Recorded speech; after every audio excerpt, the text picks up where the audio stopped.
Good evening friends, ఎలా ఉన్నారు? యాక్చువల్గా నేను వీడియో చేసి చాలా రోజులు అవుతుంది. నేను ఈ వీడియో చేయడానికి ముఖ్య కారణం, ఇప్పుడు ప్రజెంట్ మన రాష్ట్రంలో ఉన్న రాజకీయాలు ఎలా ఉన్నాయంటే స్వలాభం కోసమే ఉన్నాయి. కానీ ఇప్పుడు కొత్త ప్రభుత్వం వచ్చి మనకి మాక్సిమం 6 నెలలు అవుతుంది. ఎటువంటి పథకాలు అమలు చేయాలన్నా ఏం చేయాలన్నా గానీ ముందు వచ్చే గవర్నమెంట్ పాత ప్రభుత్వం ఏమేం తప్పులు చేసింది అవి మొత్తం బయట పెట్టి తర్వాత మాత్రమే ఏదన్నా పథకాలు కానీ అభివృద్ధికి కానీ కృషి చేయడం జరుగుతుంది. కానీ ఈ లోపలే 6 నెలలు అయిపోయింది, ఏ విధమైన పథకాలు ఇవ్వట్లేదు, రాష్ట్రాన్ని నాశనం చేశారు, ఇటువంటి విమర్శలు చాలా వస్తూనే ఉన్నాయి. ఈ విధమైన విమర్శలు ఎవరు చేస్తున్నారు? ఓన్లీ పాత పార్టీ, అంటే గత 5 సంవత్సరాల కాలంలో ఎవరైతే ఉన్నారో వాళ్లే ఎక్కువ విమర్శలు చేస్తున్నారు. ఇప్పుడు దీన్ని ఉద్దేశించి ఇప్పుడు కొత్తగా జగన్మోహన్ రెడ్డి గారు ఈ జనవరి నుంచి ప్రజల్లోనే ఉండబోతున్నారంట. రీసెంట్ గా చెప్తున్నారు. సరే ఉన్నారు, ఓకే, కానీ ప్రజల్లోకి వచ్చి ఏం చెప్తారో అది ముందు చెప్పండి. ఈ యొక్క పథకాల గురించి అయితే మటుకి మీరు జనాల్లోకి వచ్చి చెప్పాల్సిన అవసరం లేదు. ప్రజలకి మీరు చెప్పినా చెప్పకపోయినా ఉన్న ప్రజలకు తెలిసిపోతుంది మీరు ఏ విధంగా ఇచ్చారు, వీళ్ళు ఏ విధంగా ఇస్తున్నారు అని చెప్పేసి. ఈ 5 సంవత్సరాల కాలం గడిస్తే ఎలాగైనా తెలిసిపోతుంది. దాన్ని మీరు జనాల్లోకి వచ్చి మాత్రమే చెప్పాల్సిన అవసరం లేదు. ఇప్పుడు మనం కూడా ఒకటి గుర్తుపెట్టుకోవాలి, ఏ ప్రభుత్వం ఎలా పరిపాలిస్తుందో అని చెప్పేసి ఖచ్చితంగా మనకైతే తెలుస్తుంది. ఒక రాజకీయ నాయకుడే వచ్చి మనకు చెప్పాల్సిన అవసరం లేదు. ఎందుకంటే గడిచిన 5 సంవత్సరాలు ఎలాగుంది, ఇప్పుడు ఎలాగుంది, వాళ్ళు ఏం చేశారు, వీళ్ళు ఏం చేస్తున్నారు, ఇక ముందు ఏం చేస్తారు, ఈ 5 సంవత్సరాలు గడిచేపటికి వీళ్ళు ఏం చేశారు, ఆ టయానికి అందరికీ తెలిసిపోతుంది. దాని గురించి వీళ్ళే ప్రజల్లోకి వచ్చి చెప్పాల్సిన అవసరం లేదు. ఎందుకంటే ఇప్పుడు జగన్మోహన్ రెడ్డి గారు వచ్చి ఏం చెప్తారు? 6 నెలలే కదా అయింది 6 నెలలే కదా, ఏదో 3-4 సంవత్సరాలు అయిపోతే సరే వీళ్ళు ఇచ్చిన హామీలు నెరవేర్చలేదు అది ఇదని చెప్తారు. ఓకే, అలాగే ఈ పథకాల గురించి మాట్లాడేటట్టయితే జగన్మోహన్ రెడ్డి గారు వచ్చి పథకాలు ఎన్ని నెలలకి ఒక్కొక్కటి స్టార్ట్ చేసుకుంటూ వచ్చారు, అది చెప్పాలి కదా. మేము అన్ని స్టార్ట్ చేసాము అని చెప్పేసి చెప్తున్నారు తప్ప వాళ్ళు స్టార్ట్ చేసే టయానికి ఎంత టైం తీసుకున్నారు అని చెప్పేసి అదైతే చెప్పరు కదా. అదైతే మనకి ఆన్లైన్లో గూగుల్లో కొడితే ఈజీగా తెలిసిపోతుంది మనందరికీ ఏ పథకం ఎప్పుడు స్టార్ట్ చేశారు అని. వాళ్ళైనా కానీ ఎప్పుడు స్టార్ట్ చేయలేదు కదా, 6 నెలల తర్వాతే ఏదైనా కానీ పథకం స్టార్ట్ చేశారు వాళ్ళు కూడా. అది కూడా ప్రజలు ఒకసారి గమనించాలి. ఆ విషయాలే చెప్పడానికి వచ్చేటట్టయితే మటుకు జగన్మోహన్ రెడ్డి గారు ప్రజలకు రావాల్సిన అవసరం అయితే లేదు. అది నా అభిప్రాయం మాత్రమే.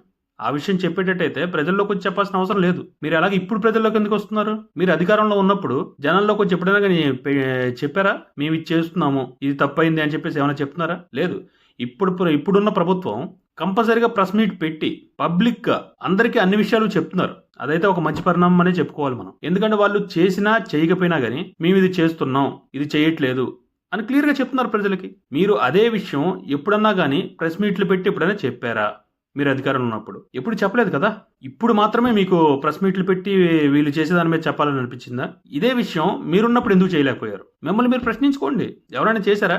ఎవ్వరూ చేయలేరు. మీకు వ్యతిరేకంగా అప్పుడు చేసినప్పుడు వ్యతిరేకంగా ఉన్న వాళ్ళందరినీ కూడా కేసులు పెట్టేసి జైల్లో పెట్టారు కదా. అదే విషయం వీళ్ళు ఇప్పుడు కేసులు పెడుతుంటే వీళ్ళని అంటున్నారు. అదేవిధంగా ఇంకో విషయం ఏంటంటే, మన డిప్యూటీ సీఎం గారు పవన్ కళ్యాణ్ గారు నిన్న 2 డేస్ నుంచి ఇది వైరల్ గా జరుగుతున్నట్టుంది. ఆ కాకినాడ పోర్ట్ లో ఒక షిప్ ని సీజ్ చేయమని చెప్పడం జరిగింది. దాని మీద కూడా విపరీతంగా ట్రోల్స్ చేస్తున్నారు. ఆయన చేసింది ఏంటి?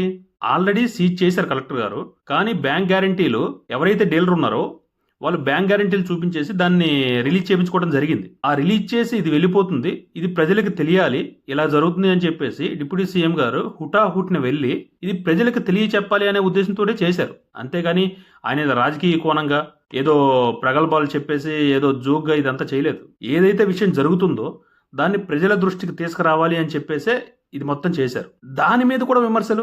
ఈ గడిచిన ఓ దశాబ్ద కాలంలో అటువంటి నాయకుడిని ఎవరన్నా చూసారా? కనీసం ఇలా జరుగుతుంది అని ప్రజలకి తెలియచెప్పాలి అని చెప్పేసి వెళ్ళిన నాయకుడిని ఎవరన్నా చూసారా? ఒక్కల పేరు చెప్పండి. లేదు. మళ్ళీ కొంతమంది ఇలాగ మీడియాలో కొంతమంది ఆల్రెడీ సీజ్ అయ్యి ఉన్న షిప్నే మళ్ళీ వెళ్ళి సీజ్ చేసాడు, ఉపయోగం ఏంటి అని. ఈ వైసీపీ అంబటి రాంబాబు గారు అనుకుంటాను, మిమ్మల్ని గౌరవించకపోతే మీకెందుకు, అది మిమ్మల్ని అధికారులే గౌరవించట్లేదు కదా, మీకెందుకు ఆ డిప్యూటీ సీఎం పదవి అని. అది నిజంగా ఇప్పుడున్న గవర్నమెంట్ లో వాళ్ళు కావచ్చు, పాత గవర్నమెంట్ లో వాళ్ళు కావచ్చు, ఇప్పుడు అధికారం మారింది అంతే. కానీ అందరూ కలిసే అక్కడ కుమ్మక్కై లంచాలు అనేది తీసుకొని దాన్ని ఎక్స్పోర్ట్ చేయడం జరుగుతుంది. దాన్ని పవన్ కళ్యాణ్ గారు క్లియర్ గా చెప్పారు. అధికారంలో ఉన్న వాళ్ళైనా కానీ లేని వాళ్ళైనా కానీ ఎవరున్నా వాళ్ళకి శిక్ష పడాల్సిందే, ఇది ప్రజలకు తెలియచెప్పాలని మాత్రమే నేను ఇచ్చేస్తున్నానని క్లియర్ గా చెప్పారు. దాని మీద రాజకీయం చేయాల్సిన అవసరమే ఉంది. దాని మీద రాజకీయం చేయాల్సిన అవసరమే ఉంది. ఇకపోతే ఈ జగన్మోహన్ రెడ్డి గారి విషయానికి వస్తే, జనవరి నుంచి ప్రజల్లోకి వచ్చేసి పూర్తిగా ఉంటాను అది ఇదని చెప్తున్నారు కదా.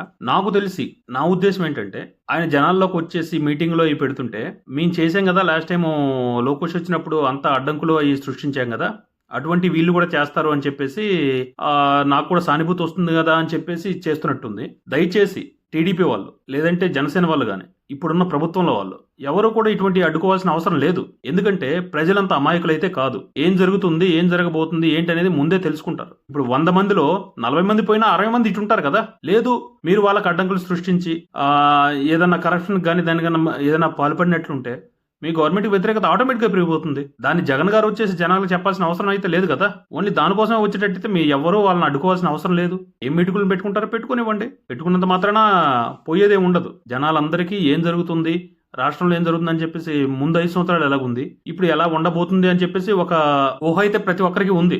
దాని గురించి ఎవరో ఆందోళన చెందాల్సిన అవసరం లేదు, ఏం లేదు. ఖచ్చితంగా రానున్న ఇంకా ఆల్రెడీ 7-8 మంత్స్ అవుతున్నట్టుంది. ఖచ్చితంగా చంద్రబాబు నాయుడు గారి మటుకి ఈ 5 సంవత్సరాల్లో కంపల్సరిగా అతను చెప్పిన హామీలు నెరవేరుస్తాడనే చాలా మంది ఆశిస్తున్నారు, చేస్తారు కూడా. మాక్సిమం పాత గవర్నమెంట్ లో ఉన్నంత అరాచకాలు అటువంటి అయితే మటుకు కంపల్సరిగా ఉండవు. ఇది నా ఉద్దేశం మాత్రమే. Thank you friends.